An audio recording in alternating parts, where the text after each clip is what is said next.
everybody, my name is Varisha and you're watching English with Varisha. Today's video is a very hot topic. It's about entrepreneurship. It's quite a little skeptical topic to talk about, but it's gonna be really fun talking it. Now, what is an entrepreneurship in simple words? Finding the gap in the market, then filling that gap with your unique product, and then celebrating your wins. That's an entrepreneurship in simple words. Generating revenue and all that.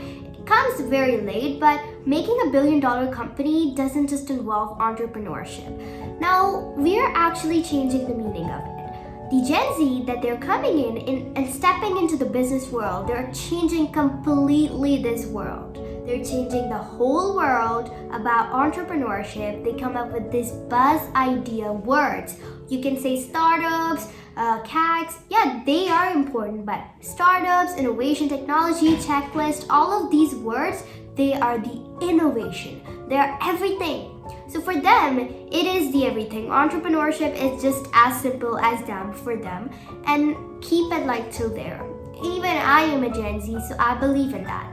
Now, let me talk to you about what my opinion is. But before that, let me introduce you myself. Whether am I capable to talk about entrepreneurship? Am I really an entrepreneur? Yep, sorta. I am an entrepreneur. I am the blogger, content creator, educational influencer, YouTuber, American accent trainer, motivational speaker. I've discovered a rule. I'm the author of the book, Grammar is Fun. I am also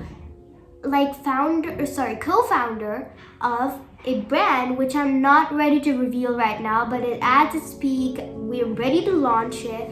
I'm so excited about that. This is the first time I got this opportunity to become a co-founder because I am a founder of English with Varisha, a course selling company which is at its pre-revenue stage.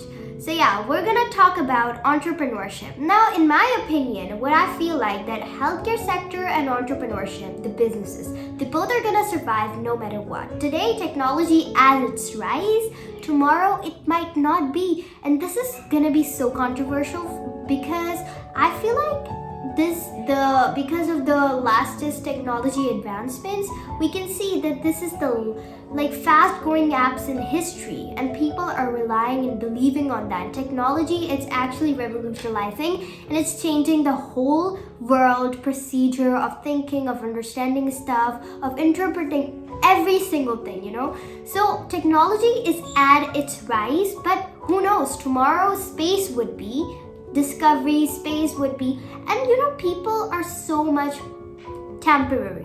Today, because technology at its boom and people think that there's high return, then they believe that let's do something, become AI specialist or become data scientist or become data analysis. People are like this, and they believe that if we become this and we invest in the career to become these and then work for somebody else like Google's or anywhere, this is okay, this is good, working at somewhere, this is good.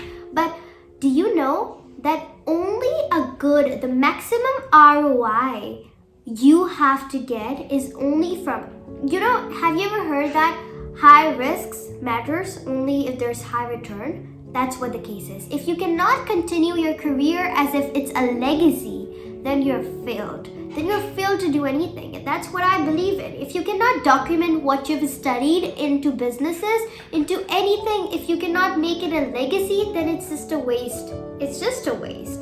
So, choose. It's okay to go for choosing and searching something which is booming at the point, because that's what the demand is for. But try to find a stagnant, stationary place where you can shift all of those energy, all of those career studies into that. And that shift, that box is business, and you're completely taking out that career, technology, and intercepting it with that box, which is business. That's right. Because I'm interested in so many stuff, I have good plans to do, and soon I'll be able to pursue that if I would be able to work harder for that. So that's what my point is. But here, when it comes to this, entrepreneurship is sort of pretty different stuff. I'm gonna tell you the tips for this. The first tip, find your USP. What is it? USP is unique selling point or unique selling proportion. When you are jumping into the market which is cluttered, which is full of unorganized, organized brands, which is like full of stuff, and it's a very big market, and you're stepping into that. Now, how many percent? Everybody wants to dominate that market.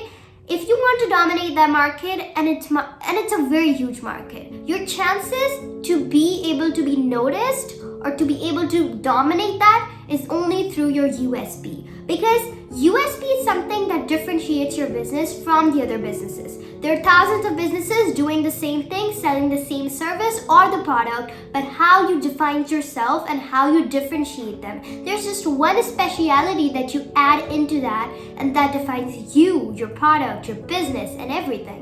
So that's what you have to find. And what I see that people have their brands and having USPs in their brands, it's not that good and it's not that true.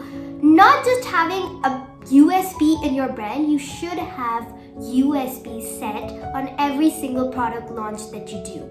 You have to make a checklist of innovation, of different those buzzwords, because they're at the end of the day today, they're gonna help you, believe me.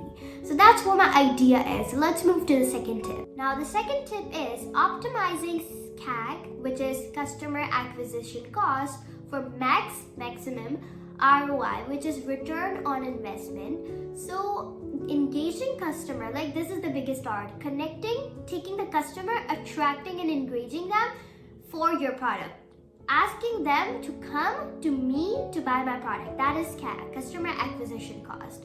Now you have to set it, like whether if you're doing e-commerce, you have to have a good influence marketing, digital marketing, SEO, affiliate marketing, all of those important stuff that you need to consider while you're optimizing your CAC.